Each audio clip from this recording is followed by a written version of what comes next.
ನಮಸ್ಕಾರ, ನಾನು ನಿಮ್ಮ ಡಾಕ್ಟರ್ ಮಹಾದೇವ್ ಹನುಮಾನ್, ಸ್ತ್ರೀರೋಗ ತಜ್ಞ ಮತ್ತು ಲ್ಯಾಪ್ರೋಸ್ಕೋಪಿಕ್ ಶಸ್ತ್ರಚಿಕಿತ್ಸಾ ತಜ್ಞ ಮತ್ತು ಬಂಜಿತ ನಿವಾರಣಾ ತಜ್ಞ, ಹುಬ್ಬಳ್ಳಿಯ ಸ್ಪಂದನ ಆಸ್ಪತ್ರೆ, ಜರಣಿ ಬಂಜಿತ ನಿವಾರಣಾ ಕೇಂದ್ರ ಮತ್ತು ಶ್ರೀ IVF ಕ್ಲಿನಿಕ್. ಹುಬ್ಬಳ್ಳಿಯ ಸ್ಪಂದನ ಆಸ್ಪತ್ರೆ ಇದು ಒಂದು ಅಡ್ವಾನ್ಸ್ ಲ್ಯಾಪ್ರೋಸ್ಕೋಪಿಕ್ ಸರ್ಜರಿ ಸೆಂಟರ್. ಈ ಸೆಂಟರ್ ಅಲ್ಲಿ ನಾವು ಫೈಬ್ರಾಯ್ಡ್ಗೆ ಎಲ್ಲ ತರದ ಸರ್ಜರಿಗಳನ್ನು ಮಾಡ್ತೇವೆ. ಸೊ ಇವತ್ತು ನಾವು ಫೈಬ್ರಾಯ್ಡ್ ಬದಲು ಸ್ವಲ್ಪ ಸವಿಸ್ತಾರವಾಗಿ ನಾವು ತಿಳಿದುಕೊಳ್ಳೋಣ. ಫೈಬ್ರಾಯ್ಡ್ ಅಂದ್ರೆ ಏನು?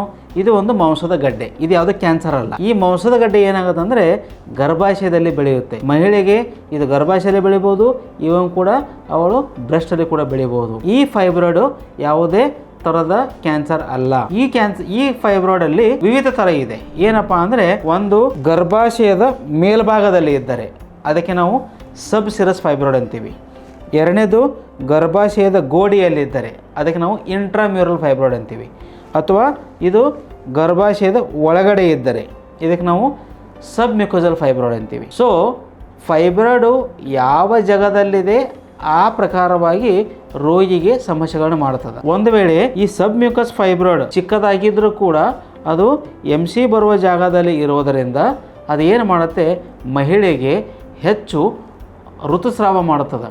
ಮುಟ್ಟಾಗುವ ಸಮಯದಲ್ಲಿ ಹೆಚ್ಚು ರಕ್ತ ಹೋಗ್ತದೆ, ಅಥವಾ ಮುಟ್ಟಾಗುವ ಸಮಯದಲ್ಲಿ ಕೆಲವೊಮ್ಮೆ ಕೂಡ ಪೇನ್ ಕೂಡ ಬರ್ತದೆ. ಒಂದು ವೇಳೆ ಇದು ಗರ್ಭಾಶಯದ ಗೋಡೆಯಲ್ಲಿದ್ದರೆ ಅಂಥ ಮಹಿಳೆ ಕೂಡ ಅವಳಿಗೆ ಋತುಸ್ರಾವ ಜಾಸ್ತಿ ಆಗ್ಬೋದು, ಅಥವಾ ಮುಟ್ಟಾಗುವ ಸಮಯದಲ್ಲಿ ನೋವು ಬರಬಹುದು. ಸಬ್ ಸಿರಸ್ ಫೈಬ್ರಾಯ್ಡ್ ಅದು ಗರ್ಭಾಶಯದ ಹೊರಗಡೆ ಇರೋದರಿಂದ ಕೆಲವೊಂದು ಸಾರಿ ಎಷ್ಟೇ ದೊಡ್ಡ ಗಾತ್ರ ಆದರೂ ಕೂಡ ರೋಗಿಗೆ ಯಾವುದೂ ಲಕ್ಷಣಗಳು ಇರೋದಿಲ್ಲ. ನಾವು ಯಾವುದೇ ಕಾರಣಕ್ಕಾಗಿ ಸ್ಕ್ಯಾನಿಂಗ್ ಮಾಡೋಕ್ಕೆ ಹೋಗಿರ್ತೀವಿ, ಅಲ್ಲಿ ಕಾಣುತ್ತೆ ಗರ್ಭಾಶಯದಲ್ಲಿ ಫೈಬ್ರಾಯ್ಡ್ ಇದೆ ಅಂಥೇಳಿ. ಸೊ ಈ ಥರ 3 ಥರನಾದ ಫೈಬ್ರಾಯ್ಡ್ ಗಡ್ಡೆಗಳಿರ್ತವೆ.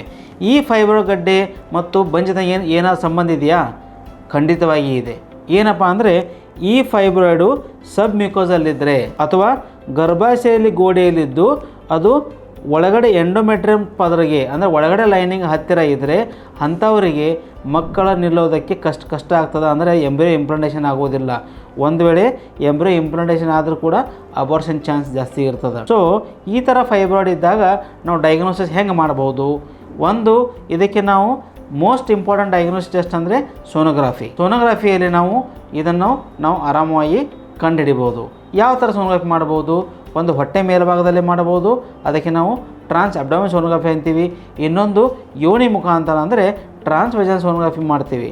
ಈ ಎರಡೂ ಸೋನೋಗ್ರಫಿ ಮುಖಾಂತರ ಫೈಬ್ರಾಯ್ಡನ್ನು ನಾವು ಈಸಿಯಾಗಿ ಕಂಡುಹಿಡಿಬೋದು. ಇವತ್ತಿನ ಅಡ್ವಾನ್ಸ್ ಟೆಕ್ನಾಲಜಿಯಲ್ಲಿ ಆ 3D ಫೈಬ್ರಾಯ್ಡ್ ಮ್ಯಾಪಿಂಗ್ ಕೂಡ ಮಾಡಬಹುದು. ಎಷ್ಟು ದೂರ ಇದೆ, ಎಷ್ಟಿದ್ದಾಗ ಕೂಡ ನಾವು ಅದನ್ನು ಆರಾಮಾಗಿ ಕಂಡುಹಿಡಿಬೋದು. ಈ ಥರ ಫೈಬ್ರಾಯ್ಡ್ ನಾವು ಇದಕ್ಕೇನು ಉಪಚಾರ ಬೇಕಾಗಿದೆಯಾ? ಎಲ್ಲ ಫೈಬ್ರಾಯ್ಡ್ ತೆಗಿಬೇಕಾ? ಖಂಡಿತವಾಗಿಯೂ ಇಲ್ಲ. ಒಂದು ವೇಳೆ ಫೈಬ್ರಾಯ್ಡ್ಗೆ ಪೇಷಂಟ್ಗೆ ಯಾವುದೋ ಸಮಸ್ಯೆ ಮಾಡ್ತಾ ಇದ್ದಿಲ್ಲ ಅಂದರೆ ಮತ್ತು ಗರ್ಭಾಶಯ ತುಂಬ ದೂರ ಇದ್ದರೆ ಅದಕ್ಕೆ ಯಾವುದೋ ಅರ್ಜೆಂಟಾಗಿ ಎಮರ್ಜೆನ್ಸಿ ಸರ್ಜರಿ ಬೇಕಾಗಿಲ್ಲ. ಒಂದು ವೇಳೆ ಅದು ಸಬ್ ಮ್ಯೂಕಸ್ ಫೈಬ್ರಾಯ್ಡ್ ಇದ್ದರೆ ಅಥವಾ ಗರ್ಭಾಶಯ ಗೋಡೆಯಲ್ಲಿರುವಂಥ ಇಂಟ್ರಾಮ್ಯೂರಲ್ ಫೈಬ್ರಾಯ್ಡು ಅದು ಎಂಡೋಮೆಟ್ರಿಯಮ್ ಹತ್ತಿರ ಇದ್ದರೆ ಆ ಪೇಷಂಟ್ಗೆ ಮಕ್ಕಳಾಗಿಲ್ಲಪ್ಪ ಅಂದರೆ ಅಂಥ ಫೈಬ್ರಾಯ್ಡನ್ನು ತೆಗಿಬೇಕಾಗುತ್ತೆ. ಇನ್ನೊಂದು, ಯಾವ ರೋಗಿಗೆ ಸಬ್ ಮ್ಯೂಕಸ್ ಫೈಬ್ರಾಯ್ಡು ಅದು ಹೆಚ್ಚು ಋತುಸ್ರಾವ ಮಾಡ್ತಾ ಇರ್ತದೆ ಅಂಥ ಫೈಬ್ರಾಯ್ಡ್ಗಳು ನಾವು ತೆಗಿಬೋದು. ಸೊ ಫೈಬ್ರಾಯ್ಡನ್ನು ಹೆಂಗೆ ತೆಗಿಬೇಕು? ನಾವು ಯಾವ ರೀತಿ ಆಪ್ರೇಷನ್ ಮಾಡ್ಬೋದು? ಇದರಲ್ಲಿ ನಮಗೆ 3-4 ಥರ ಆಪ್ರೇಷನ್ ಇದೆ.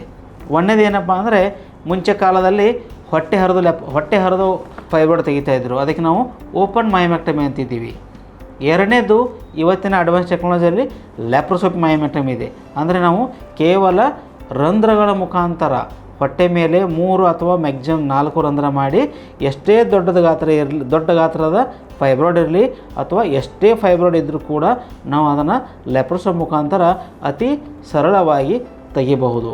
ಇನ್ನು ಮೂರನೇದಂದರೆ, ನಾನು ಹೇಳಿದೆ ನಿಮಗೆ, ಸಬ್ ಮ್ಯೂಕಸ್ ಫೈಬ್ರಾಯ್ಡ್ ಅಂದರೆ ಗರ್ಭಾಶಯ ಒಳಗಡೆ ಇರುವಂಥ ಫೈಬ್ರಾಯ್ಡನ್ನು ನಾವು ಹಿಸ್ಟೋಸ್ಕೋಪ್ ಮುಖಾಂತರ ನಾವು ಅದನ್ನು ತೆಗಿಬೋದು. ಈ ಎಲ್ಲ ಆಪ್ರೇಷನ್ಗಳಿಗೆ ನಾವು ಹೊಟ್ಟೆಯನ್ನು ಹರಿಬೇಕಾಗಿಲ್ಲ. ಇವತ್ತಿನ ಟೆಕ್ನಾಲಜಿ ಇನ್ನೊಂದು ಏನಪ್ಪ ಅಂದರೆ ರೋಬೋಟಿಕ್ ಮಯೋಮೆಕ್ಟಮಿ ಅಂತ ಬಂದಿದೆ. ಆ ರೋಬೋಟಿಕ್ ಮಯೋಮೆಕ್ಟಮಿ ಕೂಡ ನಾವು ಅತಿ ಕ್ಲಿಷ್ಟಕರವಾದ ಫೈಬ್ರಾಯ್ಡ್ ಕೂಡ ನಾವು ತೆಗಿಬಹುದು. ನಮಗೆ ಇದು ಯಾವುದೋ ಆಪ್ರೇಷನ್ ಬೇಡಪ್ಪ, ಮತ್ತು ಬೇರೆ ಏನು ಟೆಕ್ನಾಲಜಿ ಇದೆಯಾ ಅಂತ ಕೇಳ್ಬೋದು ನೀವು. ಅದರಲ್ಲಿ ಯೂಟ್ರೈನ್ ಆರ್ಟ್ರಿ ಎಂಬೋಲೈಸೇಷನ್ ಅಂದರೆ ಆ ಗರ್ಭಾಶಯಕ್ಕೆ ಯಾವ ರಕ್ತನಾಳ ಅದು ಸಪ್ಲೈ ಮಾಡ್ತಿರುತ್ತಲ್ಲ ಆ ರಕ್ತನಾಳವನ್ನು ನಾವು ಬಂದ್ ಮಾಡೋದು. ಆ ರಕ್ತನಾಳ ಬಂದ್ ಮಾಡಿದರೆ ಫೈಬ್ರಾಯ್ಡ್ ಬ್ಲಡ್ ಸಪ್ಲೈ ಕಡಿಮೆ ಆಗುತ್ತೆ. ಆದರೆ ಇದರಿಂದ ನಾವು ಫೈಬ್ರಾಯ್ಡನ್ನು ಹೋಗಲಾಡಿಸಿಕೆ ಬರೋದಿಲ್ಲ, ಫೈಬ್ರಾಯ್ಡ್ ಸೈಜನ್ನು ಕಡಿಮೆ ಮಾಡಬಹುದು. ಇನ್ನೊಂದು ಅಂತಾರೆ ಹೈಫು ಅಂದರೆ ಮ್ಯಾಗ್ನೆಟಿಕ್ ರೆಸೊನೆನ್ಸ್ ಇಮೇಜಿಂಗಿಂದ ನಾವು ಅಲ್ಟ್ರಾಸೌಂಡ್ ವೇವ್ಸನ್ನು ಹಾಕಿ ಫೈಬ್ರಾಯ್ಡನ್ನು ಕರಗಿಸ್ಬೋದು.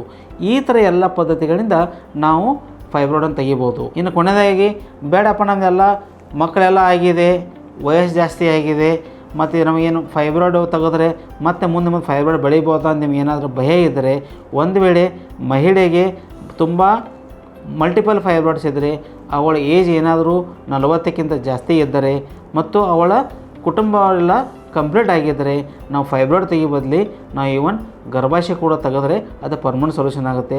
ಇಂಥ ಪೇಷಂಟ್ಗಳಿಗೆ ಕೂಡ ನಾವು ಗರ್ಭಾಶಯ ತೆಗಿಬೇಕಾದರೆ ನಾವು ಹೊಟ್ಟೆ ಹರಿಬೇಕಾಗಿಲ್ಲ. ಎಷ್ಟೇ ದೊಡ್ಡ ಗಾತ್ರದ ಗರ್ಭಾಶಯ ಇದ್ದರೂ ಕೂಡ ಕೇವಲ ನಾವು ಲ್ಯಾಪ್ರೋಸ್ಕೋಪ್ ಮುಖಾಂತರ ಆ ಹಿಸ್ಟೆಕ್ಟಮಿ ಮಾಡಿ ಗರ್ಭಾಶಯವನ್ನು ತೆಗಿಬೋದು. ಸೊ ಈ ಎಲ್ಲ ಆಪರೇಷನ್ ಫೆಸಿಲಿಟಿ ಇವತ್ತಿನ ನಮ್ಮ ಹುಬ್ಬಳ್ಳಿಯ ಸ್ಪಂದನ ಆಸ್ಪತ್ರೆ ಮತ್ತು ಜನನಿ ಬಂಜೆತ ನಿವಾರಣಾ ಕೇಂದ್ರದಲ್ಲಿ ಲಭ್ಯವಿದೆ. ಸಾರ್ವಜನಿಕರು ತಮ್ಮಲ್ಲಿ ಫೈಬ್ರಾಯ್ಡ್ ಏನಾದರೂ ಇದ್ದರೆ ಯಾರೂ ಭಯಪಡಬೇಕಾಗಿಲ್ಲ. ನೀವು ಸ್ಪಂದನ ಆಸ್ಪತ್ರೆಗೆ ಬನ್ನಿ, ನೀವು ನಮ್ಮ ಸಂಪರ್ಕಿಸಿ, ನಾವು ನಿಮಗೆ ಬೇಕಾಗಿರುವಂಥ ಅದಕ್ಕೆ ಚಿಕಿತ್ಸೆಯನ್ನು ನಾವು ಇಲ್ಲಿ ನಿಮಗೆ ಕೊಡುತ್ತೇವೆ. ಅದಕ್ಕಾಗಿ ಸಾರ್ವಜನಿಕರು ಈ ಕೆಳಗೆ ನಮೂದಿಸಿರುವ ಅಡ್ರೆಸ್ಗೆ ಮತ್ತು ಫೋನ್ ನಂಬರ್ಗೆ ಸಂಪರ್ಕಿಸಿ ಇಲ್ಲಿ ಬಂದು ಈ ಸೌಲಭ್ಯವನ್ನು ಉಪಯೋಗಿಸಬೇಕಂತೂ ನಾನು ನಿಮ್ಮಲ್ಲಿ ಕೇಳಿಕೊಳ್ತೇನೆ. ಧನ್ಯವಾದಗಳು.